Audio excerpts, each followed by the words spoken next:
Hello friends. तो आज हम लोग पढ़ने वाले हैं क्लास 11th का जो कि बहुत इंपॉर्टेंट टॉपिक है। उसका नाम है free body diagram.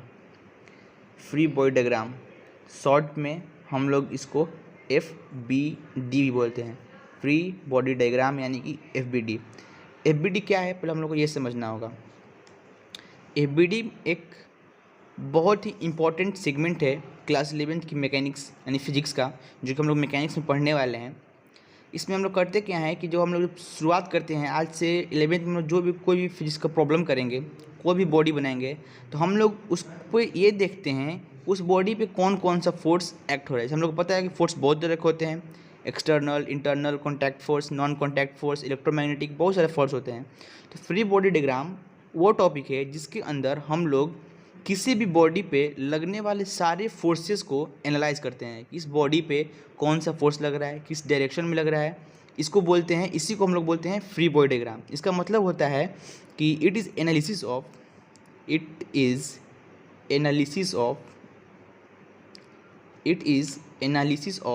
All forces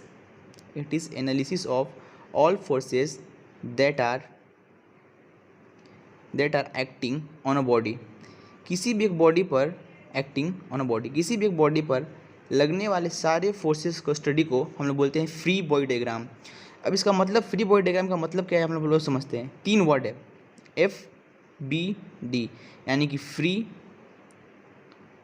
body diagram. Free body diagram क्या है मतलब कि हमारे पास और कोई भी बॉडी है, कोई भी सिस्टम है, कोई भी वस्तु है, पहले उसको हम लोग फ्री करते हैं। मतलब जहाँ भी वो दिया हुआ है उससे उठाओ, उस बॉडी को बाहर निकालो और एक जगह पे साइड में रख दो। उसको बोलते हैं फ्री करते हैं, उसको बोलते हैं फ्री करना। उस बॉडी को फ्री करो। और फिर डायग्राम मतलब उस पर लगने वाले सारे फोर्सेस कि कैसे सारे फोर्सेस का डायग्राम बनाओ। इसी को हम लोग बोलते हैं FBD।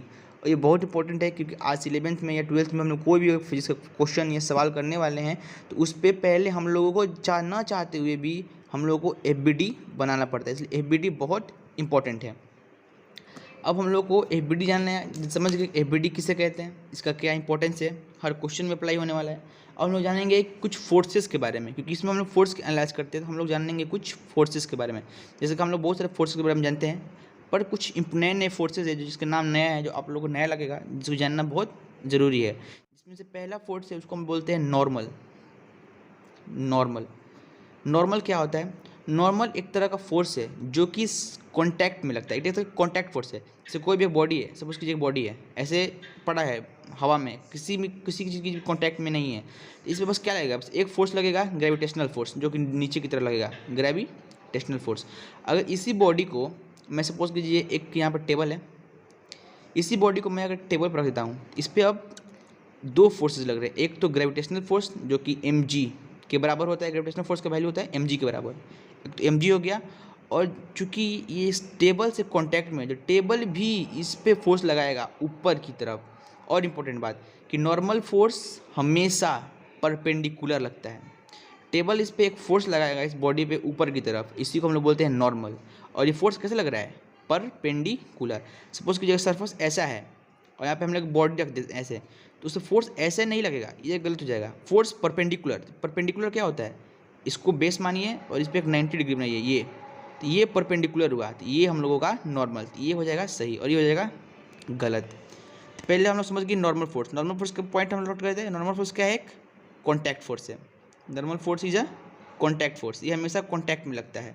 दूसरी बात, always perpendicular to the surface, हमेशा सरफेस के परपेंडिकुलर लगता है। ये हो गई नॉर्मल फोर्स के बारे में 2 इंपॉर्टेंट बातें। कॉन्टैक्ट फोर्स, अगर किसी भी चीज़ के साथ कॉन्टैक्ट में है कोई, तो उस पर नॉर्मल फोर्स लगेगा। सेकंड, परपेंडिकुलर, मतलब ऐसे कोई सिस्टम है, यहाँ पे बॉडी अपना रखा हुआ है, सपोज एक बॉक्स रखा हुआ है, तो एक तो नीचे इस पर mg लग रहा होगा, मतलब ग्रेविटेशनल फोर्स, ग्रेविटी इसको अपनी तरफ खींच रही होगी। और चूंकि ये कांटेक्ट में, जब बॉडी है इस सरफेस से कांटेक्ट में, तो इस सरफेस इस पर फोर्स लगाएगा, ऊपर नहीं लगाएगा। इस सरफेस हमेशा नॉर्मल फोर्स कैसे लगता है? परपेंडिकुलर। तो ये बेस हो गया इसके परपेंडिकुलर ऐसे, ये हो जाएगा नॉर्मल फोर्स। ये हो गया नॉर्मल फोर्स के बारे में। सेकंड फोर्स वो है टेंशन। सेकंड फोर्स है अपना टेंशन। टेंशन फोर्स कैसे लगता है, क्या होता है? टेंशन भी एक तरह का फोर्स है जो कि सिर्फ रस्सी में लगता है। जैसे हम लोग देखते हैं कि कोई कुआं होता है, कुआं से हम लोग पानी निकालते हैं, जैसे पानी में, कुआं में हम लोग बाल्टी डालें, पानी भरेंगे, और जैसे ही पानी को हम लोग से खींचते हैं रस्सी को, तो रस्सी देखते हैं तन जाती है, टाइट हो जाती है। तो वो टाइट जो रस्सी होती है उसमें, वो टाइट होने के कारण ही उसमें एक फोर्स लगता है जिसको हम लोग बोलते हैं टेंशन फोर्स। टेंशन फोर्स ये हमेशा रस्सी में लगती है, स्ट्रिंग में लगता है टेंशन फोर्स। और ये इसके भी एक करेक्टरिस्टिक है, ये हमेशा अवे फ्रॉम बॉडी लगता है, अवे फ्रॉम बॉडी। अब सब लोग, कुछ लोग सोचेंगे कि अवे फ्रॉम बॉडी का मतलब क्या हुआ? तो अवे फ्रॉम बॉडी का मतलब होता है कि सपोज़ कि ये हमारा ये एक बॉक्स है, एक रस्सी है, सबसे रस्सी से बंधा हुआ है। तो ये रस्सी है, ये बॉक्स जो है, अवे मतलब होता है दूर, अवे मतलब दूर, हमेशा बॉडी से दूर लगेगा। ये है बॉडी, ये है रस्सी, इस पर जो फोर्स लगेगा, ये बॉडी है, बॉडी से इधर आने, बॉडी के नज़दीक जाएंगे हम लोग, और इधर जाने पर हम लोग बॉडी से दूर जाएंगे। तो जो फोर्स, टेंशन फोर्स, ये हमेशा ऐसे लगेगा, इधर, मतलब कि दूर जाता हुआ है, बॉडी से दूर जाना चाहेगा। ये होता है टेंशन। टेंशन क्या होता है? हमेशा स्ट्रिंग में, रस्सी में लगता है, और ये बॉडी से दूर, मतलब बॉडी को अपनी तरफ खींचता है। टेंशन क्या है? खिंचाव फोर्स है, बॉडी को अपनी तरफ खींचता है। तो ये हो गया टेंशन। अब हम लोग पढ़ेंगे एक और तरह के फोर्स के बारे में, फ्रिक्शन। इस फोर्स के बारे में आप लोगों ने, हम लोग बचपन से सुनते आते हैं कि फ्रिक्शन है, फ्रिक्शन है। फ्रिक्शन मतलब क्या होता है? रगड़ा, रगड़ाना, उसको बोलते हैं फ्रिक्शन। फ्रिक्शन भी क्या है? एक तरह का फोर्स है। फ्रिक्शन भी क्या एक तरह का फोर्स है। और कैसा फोर्स है फ्रिक्शन? फ्रिक्शन एक कॉन्टैक्ट फोर्स है। अब फ्रिक्शन हम लोग के जीवन में बहुत इंपॉर्टेंट है। हम लोग पढ़ चुके हैं, हम लोग चलते हैं, जो कि हम लोग बातें करते हैं या फिर कुछ भी करते हैं, तो वो सब फ्रिक्शन के कारण ही होता है। अरे सॉरी, अगर हम लोग चलते हैं तो फ्रिक्शन के कारण होता है। अगर फ्रिक्शन नहीं रहेगा तो हम लोग चल नहीं पाएंगे। ज़मीन पे हम लोग चलते क्या करते हैं? हम लोग ज़मीन पे फोर्स लगाते हैं, ज़मीन भी हम लोग एक फोर्स लगाती है, जिसके कारण हम लोग आगे को बढ़ पाते हैं, गाड़ी चल पाती है। फ्रिक्शन हम लोग के लिए बहुत इंपॉर्टेंट फोर्स है। फ्रिक्शन का जो नेचर होता है, ये होता है, ये रोकता है, किसी भी चीज़ को रोकता है। ये नहीं चाहता है कि कोई भी चीज़ इसके अलावा हो। जैसे कुछ लोग होते हैं ना, उनको नहीं चाहते हैं कि कोई भी आदमी उनके खिलाफ जाए। वैसे फ्रिक्शन क्या है? एक रोकता है, ये नहीं चाहता है। अगर कोई आदमी इधर कोई फोर्स लगा रहा है तो फ्रिक्शन उसको इधर जाना चाहेगा। ठीक, फ्रिक्शन क्या होता है? सपोज कि यहाँ पे बॉक्स, एक सब कोई बॉडी रखा हुआ है हम लोग का, इस पर एक यहाँ पे लड़का खड़ा है, सपोज कि आप खड़े हैं यहाँ पे, इसको बॉक्स को ढकेलेंगे, थोड़ा धक्का देंगे। तो आप लोगों ने देखा होगा कि अगर किसी बॉक्स को हम लोग धक्का देते हैं तो बॉक्स धक्का देते ही आगे नहीं बढ़ने लगता है, थोड़ा देर रुकता है, हम लोग को थोड़ा और जोर लगाना पड़ता है। कुछ टाइम के बाद ये बॉक्स चलना शुरू होता है, आगे बढ़ने लगता है। कभी हम लोगों ने सोचा है कि ऐसा क्यों होता है? ये होता है फ्रिक्शन के कारण। अगर कोई बॉक्स है, हम लोग उसको धक्का लगा देंगे, ये आगे नहीं बढ़ेगा, क्योंकि जो इस सरफेस से सटा हुआ है, सरफेस इसको नीचे से पकड़ लेता है, आगे नहीं बढ़ने देता है। ये वो सोचता है कि नहीं, तुम आगे नहीं जाओगे। थोड़ा हम लोग और फोर्स लगाते हैं, फ्रिक्शन पकड़ लेता है। एक टाइम के बाद फ्रिक्शन, जब हम लोग इतना ज़्यादा फोर्स लगा देते हैं कि वो फ्रिक्शन के फोर्स से भी ज़्यादा हो जाता है, तो हमारा बॉक्स आगे को बढ़ने लगता है। तो यहाँ पे कंडीशन आता है कि अगर जो अप्लाइड फोर्स है, हम लोग जो फोर्स लगाते हैं, जो हम लोग लगाते हैं, दैट इज़ अप्लाइड फोर्स। अगर हमारा अप्लाइड फोर्स फ्रिक्शन फोर्स से बड़ा होता है, अप्लाइड फोर्स फ्रिक्शन फोर्स से बड़ा होता है, तो क्या होता है? तो होता है मोशन। ये होती है मोशन की क्राइटेरिया। बहुत इंपॉर्टेंट पॉइंट यहाँ से निकल के आ गया, बहुत इंपॉर्टेंट पॉइंट है कि अगर हमारा अप्लाइड फोर्स फ्रिक्शन फोर्स से ज़्यादा हुआ तो ही मोशन होगा, अगर ज़्यादा नहीं हुआ तो बॉडी रेस्ट में। तो ये क्या है? एक रोकता है फोर्स। कैसा फोर्स? ये रोकता है, ये आगे नहीं बढ़ने देता है। ठीक, अब हम लोग बात करने वाले बाकी से फोर्स के बारे में जानते हैं। तो अब हम लोग बात करने वाले हैं सबसे इम्पोर्टेंट पॉइंट की how to draw FBD। How to draw FBD मतलब कि हम लोग FBD यानी कि फ्री बॉडी डायग्राम कैसे बनाएं। तो फ्री बॉडी डायग्राम बनाने के 2 स्टेप हैं। पहला step, identify the system. Identify the system को पहचानना। मतलब सपोज कीजिए कि यहाँ पे रखा हुआ है बॉक्स, तो हम लोग को पहले ये सपोज दिखना होगा, पहचानना होगा कि हम लोग किस बॉडी का, सपोज कि इस बॉडी को बनाना है, इस बॉडी पे कितने फोर्स लग रहे हैं हम लोग को ये जानना है, मतलब इसका FBD बनाना है। तो पहले हम लोग को ये पहचानना होगा क्वेश्चन में कि किस बॉडी पर, किस चीज़ पे हम लोग को फोर्स निकालना है, उसको आइडेंटिफाई करना होगा। हम लोग को अपनी आंखों से देखना होगा, उसको आइडेंटिफाई करना होगा कि हाँ कि ये चीज़ है, हम लोग को इस पर फोर्स निकालना है। उसी को बोलते हैं आइडेंटिफाई द सिस्टम या आइडेंटिफाई द बॉडी, जो ये बोल सकते हैं। और सेकेंड स्टेप क्या है? इसको उठाओ, इस बॉडी को बाहर लाओ and draw all forces, draw all forces, और उसमें सारे जो फोर्स लग रहे हैं उसको ड्रॉ कर दो। जैसे कभी हम लोग कुछ एग्जांपल लेकर समझते हैं कि एफबीडी कैसे बनता है, कौन कौन से फोर्सेज हम लोग ये समझ चुके हैं कि एफबीडी क्या होता है, इसका इंपॉर्टेंस क्या है। कुछ इंपॉर्टेंट फोर्सेज है जो कि आप लोग जानना बहुत जरूरी था, जो न्यू फोर्सेज है हमने बता दिया। फिर यहाँ पर बताया कि अगर अप्लाइड फोर्स होता है, फ्रिक्शन ज़्यादा होगा तो मोशन होगा, वरना बॉडी रेस्ट में। और एफबीडी कैसे बनाते हैं तो पहले आइडेंटिफाई करो, फिर फोर्स को ड्रॉ कर दो। एग्जाम्पल, सपोज कीजिए एक ज़मीन है, फर्श है, यहाँ पे एक बॉक्स रखा हुआ है, ठीक।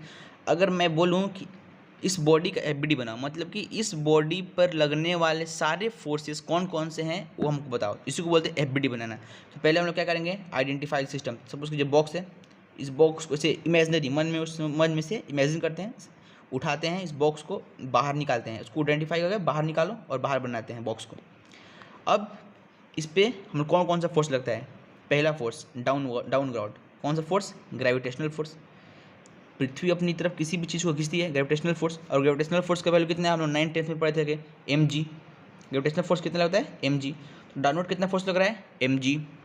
क्योंकि ये बॉडी एक किसी भी सरफेस के कांटेक्ट में है, तो हम लोगों ने क्या पढ़ा था कि कोई बॉडी अगर सरफेस के कांटेक्ट में है तो कौन सा फोर्स लगता है, नॉर्मल लगता है। और नॉर्मल कैसे लगता है, परपेंडिकुलर। यहाँ से परपेंडिकुलर मतलब कि ऊपर 90 डिग्री के एंगल पे एक फोर्स लगेगा, इसको हम लोग बोलते हैं नॉर्मल। और कोई फोर्स इस पर लग रहा है, नहीं, और कोई फोर्स नहीं लग रहा है, तो हम लोग क्या कर सकते हैं, ये बॉडी रेस्ट पे, रेस्ट मतलब कि चल नहीं रही है, मोशन नहीं हो रहा है, इसका मतलब क्या है कि ऊपर वाला फोर्स और नीचे वाला फोर्स बराबर है। तो हम लोग क्या कर सकते हैं, N = mg। एक यहाँ से इक्वेशन भी लिख सकते हैं हम लोग, इसका इक्वेशन हो गया N = mg, मतलब कि ऊपर का फोर्स नीचे वाले फोर्स के बराबर है, इसको हम बोलते हैं N = mg। और यहाँ से सिर्फ हम लोग इतना ही इन्फॉर्मेशन नहीं निकाल सकते, अगर हम लोग चाहें तो हम लोग और भी ज़्यादा इन्फॉर्मेशन निकाल सकते हैं। जैसे ये बॉडी रेस्ट पे है, इसका मतलब इस बॉडी का एक्सेलरेशन 0 है, एक्सेलरेशन 0 मतलब बॉडी का वेलोसिटी 0 है, वेलोसिटी 0 इतना मतलब बॉडी रेस्ट पर है। तो हम लोग एफबीडी से क्या कर सकते हैं, पहला बात कि एफबीडी से उस बॉडी पर लगने वाले पूरे फोर्स निकाल सकते हैं। दूसरा एफबीडी का फ़ायदा है कि हम लोग एक इक्वेशन लिख सकते हैं, जो कि हमें आने वाले क्वेश्चन में बहुत इंपॉर्टेंट होगा, जिसे हम लोग क्वेश्चन करेंगे हम लोग समझेंगे। तीसरा बात, उस बॉडी के स्टेट के बारे में बता सकते हैं कि बॉडी क्या है, कैसे है, हम लोग जानकारी ले सकते हैं। जैसे एक और एग्जांपल लेते हैं, थोड़ा सेकंड एग्जांपल लेते हैं। सपोज कीजिए इस बॉडी को मैंने चला दिया, अभी तक बॉडी रेस्ट में थी, पर अब हम लोग क्या करेंगे कि यहाँ पे यही बॉक्स है, यहाँ पे एक आदमी है, सपोज कीजिए ये इस पर धक्का मारते फोर्स लगा रहा है, इधर से ये आदमी एफ अमाउंट का एक फोर्स, मतलब कुछ फोर्स लगा रहा है। तो अब इस बॉडी पे कौन कौन सा फोर्स एक्ट करने वाला है, अब हम लोग वो देखते हैं। तो हम लोग क्या करेंगे, पहले आइडेंटिफाई द सिस्टम, पहले बॉक्स को हम लोग देखना है, तो बॉक्स को उठाएंगे, बाहर लाएंगे। तो बॉक्स को पहले हम लोग बाहर लाते हैं, ठीक। सेम वही बात, नीचे हमेशा mg डाउन द ग्राउंड लग रहा है, कॉन्टैक्ट में है, तो ऊपर हमेशा नॉर्मल रहेगा, परपेंडिकुलर 90 डिग्री के एंगल पे। अब यहाँ पे एक नया चीज़ है कि यहाँ पे एक फोर्स लग रहा है, इस डायरेक्शन में एक एफ फोर्स लग रहा है, मतलब बॉडी में इधर फोर्स लग रहा है, बॉडी कॉन्टैक्ट में है। हम लोगों ने पढ़ा था कि अगर कोई भी चीज़ मोशन में जाने का सोचता है, किसी भी चीज़ फोर्स में जाएगा, इस पर फोर्स लगेगा पीछे से, तो बॉडी आगे बढ़ना चाहेगा। लेकिन यहाँ पे आता है फ्रिक्शन। फ्रिक्शन क्या कहता है, ये अपोजिट नेचर का होता है, ये किसी भी चीज़ को हम लोग ऊपर ही पढ़ेंगे। फ्रिक्शन क्या होता है, फ्रिक्शन एक अपोजिट फोर्स होता है, अपोजिट मतलब जो कि रोकता है, अपोजिट फोर्स होता है। अगर ये बॉडी आगे बढ़ना चाहेगी तो फ्रिक्शन इस पर पीछे की तरफ फ्रिक्शन फोर्स लगेगा, पीछे की तरफ फ्रिक्शन फोर्स लगेगा, जो कि नहीं चाहेगा कि ये बॉडी आगे बढ़े। अब यहाँ पर हम लोग क्या लिख सकते हैं, ऐसे इमेजनरी, इसको हम लोग बोलते हैं एक्स एक्सिस, ये वाई एक्सिस, हम लोग कोऑर्डिनेट एक्सिस पढ़ चुके हैं, एक्स ये वाई। तो ये एक्स में ये हो गया एक्स वाई एक्सिस, और ये एक्स एक्सिस, ऊपर वाला फोर्स नीचे वाले फोर्स के बराबर है। हम लिख सकते हैं N = mg इक्वल है। और देखते हैं, और अब वाई एक्सिस की बात करते हैं, एक्स एक्सिस की बात करते हैं। हम लोग अभी क्या पढ़े थे हम कि अप्लाइड फोर्स अगर फ्रिक्शन से ज़्यादा होगा तो क्या होगा, मोशन। तो यहाँ पे अप्लाइड फोर्स कितना है, हम लोग कितना फोर्स दिए हैं इसको, एफ फोर्स। अगर ये एफ फोर्स पॉइंट है, अगर ये F force is greater than friction force, जो कि पीछे की तरफ लग रहा है, अगर एफ फोर्स फ्रिक्शन से बड़ा होगा तो क्या होगा, मोशन। मोशन मतलब कि ये जो बॉक्स है ये आगे बढ़ने लगेगा। और वहीं सेकंड पॉइंट क्या जाएगा, अगर यहीं जो फोर्स हम लोग लगाए हैं अगर ये छोटा होगा, फ्रिक्शन फोर्स इससे अगर ज़्यादा हुआ तो ये बॉडी आगे नहीं बढ़ने देगा, तो ये बॉडी फिर से किस में आ जाएगी, रेस्ट में आ जाएगी। सो अब हम लोग थर्ड नंबर एग्जांपल है, थर्ड नंबर उसको देखते हैं। थर्ड में हम लोग एग्जांपल लेते हैं एक पुली का। किसका एग्जांपल लेंगे हम लोग? एक पुली का। पुली क्या होता है? जैसे कि हम लोग देखा है कुआं होता है गांव में जहाँ से हम लोग पानी निकालते हैं। जैसे रस्सी से बाल्टी को डालते हैं अंदर, तो जो होता है ना गोल लोहा का रॉड का, जैसे हम लोग पानी खींचते हैं बाल्टी को, से खींच रहे होते हैं तो रस्सी उसी पर लड़ के ऊपर आ रही होती है। जो गोल होता है जो कुआं में लगा घूमता रहता है उसी को पुली बोलते हैं। तो कुछ पुली प्रॉब्लम्स देख लेते हैं, उसका एफबीडी कैसे बनाते हैं, उस पर लगने वाले फोर्सेस का एनालिसिस कैसे करते हैं। तो ये हो गया हमारा सिस्टम है कोई से, हाँ बांधा हुआ है, जो लटका हुआ है। यहाँ से हम लोगों ने एक पुली लिया है, इसको पुली बोलते हैं, गोल वाले को पुली बोलते हैं। इधर हम लोगों ने एक बॉडी लटका दिया, सपोज करो एम। इधर एक और हम लोग बॉडी लेते हैं इस रस्सी से, इसको हम बोलते हैं छोटा एम, इसका मास हो गया छोटा एम, इसका मास हो गया बड़ा एम। ये पुली लेते हैं, बस दो कंडीशन हम लोग याद रखना होगा, इंपॉर्टेंट है। यहाँ पर जो हम लोगों ने पुली लिया हुआ है ये हम लोग लिया हुआ आइडियल पुली। कैसा पुली? आइडियल पुली। अब आइडियल पुली क्या होता है? एक ऐसा पुली, या इसको सिंपल हम बोल सकते हैं फ्रिक्शनलेस पुली। फ्रिक्शनलेस मतलब जैसे हम लोग देखते हैं अगर कुएं से अगर हम पानी निकालते हैं तो जब रस्सी जैसे खींचते हैं हम लोग, बाल्टी ऊपर आता है, तो इमेजिन कीजिएगा तो जो होता है जो रोड का जो गोला सा पुली हम लोग खींचते हैं तो वो भी घूम रहा होता है, रस्सी से ऊपर चढ़ रहा है और वो भी इसे घूम रहा होता है। फ्रिक्शन यहाँ पे से घूमने के कारण वहाँ पर रगड़ पैदा होती है। हम लोग पता है कि जहाँ पे अगर कुछ चीज़ में रगड़ पैदा होती है दो चीज़ के बीच में, वहाँ पे आता है फ्रिक्शन फोर्स। तो हम लेते हैं फ्रिक्शनलेस पुली। मतलब ऐसा पुली अगर रस्सी इधर उधर कहीं भी जा रहा होगा तो यहाँ पे कोई मूवमेंट नहीं हो रहा होगा, स्टेबल होगा, उसको बोलते हैं हम लोग आइडियल पुली। और जो रस्सी है ये भी हम लोग क्या लेंगे, कैसे लेंगे? आइडियल लेंगे। आइडियल मतलब हम लोग से मानेंगे कि जो रस्सी है ये मासलेस है, इसका कोई मास नहीं है। ऐसे आगे के चैप्टर से रोटेशन हो गया, उसमें हम लोग को ऐसा भी रस्सी मिलेगा जिसमें कुछ मास होगा, तो उसका भी एक अलग से mg फोर्स डाउनवर्ड लग रहा होगा। लेकिन यहाँ पर हम लोग ले रहे हैं मासलेस पुली, मतलब इसका मास नहीं है, इग्नोर मारेंगे इस रस्सी को, मास को मासलेस लेंगे। ये होता है आइडियल कंडीशन इसका, मैंने मासलेस है, कोई मास नहीं है, काम हो जाएगा। अब हम लोग करते हैं एफबीडी। एफबीडी मतलब जिस बॉडी को पहले दो स्टेप में था एफबीडी, पहले सिस्टम को पहचानो, उसके बाद उसको बाहर निकाल कर उसको पूरा फोर्स ड्रॉ करो। छोटे वाला एम को बाहर निकालते हैं, ये हो गया छोटा वाला एम। इस पर एक तो ग्रेविटेशनल फोर्स नीचे लग रहा होगा, मास इंटू ग्रेविटी mg। मैंने अभी बताया था, आप लोग हम लोग पढ़ा था कि जब भी कोई रस्सी आती है तो रस्सी में कौन सा फोर्स लगता है? रस्सी में लगने वाले फोर्स को हम लोग बोलते हैं टेंशन। रस्सी में लगने वाले फोर्स को हम लोग क्या बोलते हैं? टेंशन। और टेंशन कैसा फोर्स है? अवे। कैसे लगता है? अवे मतलब कि दूर लगता है। तो ये रस्सी से दूर ज़्यादा हुआ तो ऊपर की तरफ लग रहा होगा टेंशन, तो ऊपर इधर लग जाएगा इधर पे T, tension force. Upward force downward force हो गया, ये हो गया इस छोटे वाले बॉडी पे लगने वाले फोर्स, मतलब इस पे लगने वाले फोर्स। बड़े वाले एम को निकालते हैं बाहर हम लोग, ये हो गया बड़ा वाला एम। इसका भी डाउनवर्ड फोर्स एक ग्रेविटेशनल फोर्स लग रहा होगा जो कि mass into acceleration due to gravity के इक्वल होगा। इसमें भी रस्सी है, ऊपर एक टेंशन लग रहा होगा सेम, तो हम लोग ये बोल देंगे टेंशन टी। अब हम लोग यहाँ पे इंपॉर्टेंट बात है जो नोटिस करने वाली है कि इस रस्सी में भी टेंशन टी है और इस रस्सी में भी टेंशन टी है। ऐसा क्यों? दोनों जगह टेंशन फोर्स सेम क्यों है? एक इंपॉर्टेंट पॉइंट जो आप लोगों को नोट करना चाहिए, नोट लिखना चाहिए, नोट लिखकर अपने नोट्स बुक में कहीं भी इसको लिख लेना चाहिए। पहला पॉइंट हम लोग नोटिस करने वाले हैं कि लिखते हैं, जैसे अगर रोप जो रस्सी है, अगर रोप सेम हुआ, अगर रोप सेम हुआ तो टेंशन सेम रहेगा, टेंशन फोर्स सेम रहेगा, tension force same. Second point यही कि अगर रोप डिफरेंट हुआ, अगर रोप डिफरेंट हुआ तो टेंशन डिफरेंट, तो टेंशन फोर्स लग रहा होगा अपना हम लोग का, टेंशन फोर्स वो डिफरेंट होगा। ये इंपॉर्टेंट बात है। देखिए आप लोग नोटिस करते हैं हम लोग, जो यहाँ पे जो रस्सी है सेम रस्सी है, एक ही रस्सी है, यहाँ पे सेम रस्सी है, इसलिए दोनों में टेंशन टी लग रहा होगा। समझ में आ गया? इस बॉडी का एफबीडी बना देंगे छोटे वाले एम का, डाउनवर्ड फोर्स ऊपर टेंशन, इसमें नीचे ऊपर टेंशन।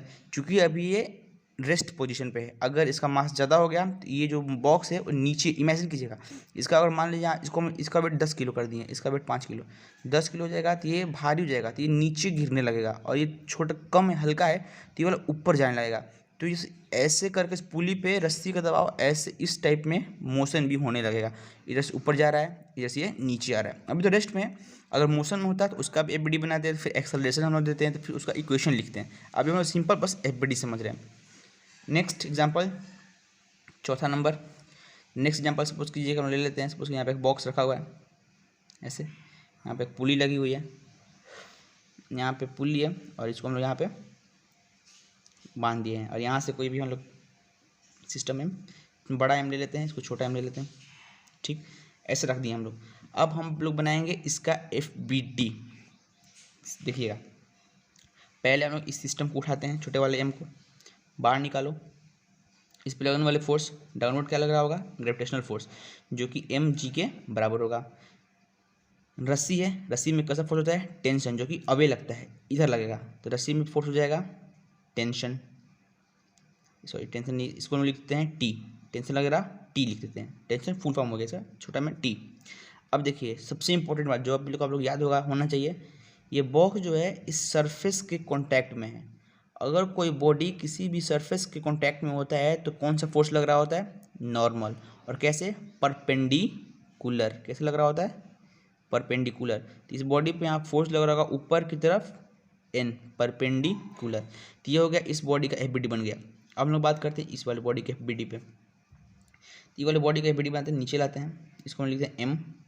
डाउनवर्ड फोर्स, और ये तो कंफर्म है कि acceleration due to gravity into mass के बराबर है, ग्रेविटेशनल फोर्स लगने वाला है mg। यहाँ पे ऊपर की तरफ लगने वाला है टेंशन। अब यहाँ पर नोटिस करने वाली बात है, जो ये 2 पॉइंट मैंने बताया, अब यहाँ पे ये नोटिस करने वाली बात है, यहाँ पे लगेगा टेंशन, रस्सी में है, रस्सी है, टेंशन लगेगा, अबे लगेगा, इतना पता है। अब देखो, अगर रोप सेम तो टेंशन फोर्स सेम, अगर रोप डिफरेंट तो टेंशन फोर्स डिफरेंट। ये जो रस्सी है, ये वाली रस्सी, ये यहाँ शुरू होती है, ऐसे आ रही है, ये रस्सी, ये रस्सी, ये रस्सी, ये रस्सी, ये रस्सी, एक तो ये रस्सी हो गई पहला रस्सी, और ये जो रस्सी है ये अलग है, दूसरी रस्सी है, मतलब दोनों डिफरेंट है, रोप डिफरेंट, टेंशन डिफरेंट। यहाँ पे टेंशन लगेगा, उसको हम लोग कह देते हैं T1, क्या बोल देंगे, T1, मतलब कि फर्स्ट टेंशन। और यहाँ पे हम लोग बनाया था T, टेंशन, यहाँ भी टेंशन T। पुली है, पुली को अवे फ्रॉम द पुली, यहाँ भी टेंशन, यहाँ भी टेंशन। तो ये होगा इसका FBD। मतलब कि हम लोग को मेन इस चीज़ में 2-3 बार नोटिस करने वाली थी कि हम लोगों को यहाँ पे टेंशन, इस क्वेश्चन में 2 इंपॉर्टेंट पॉइंट था।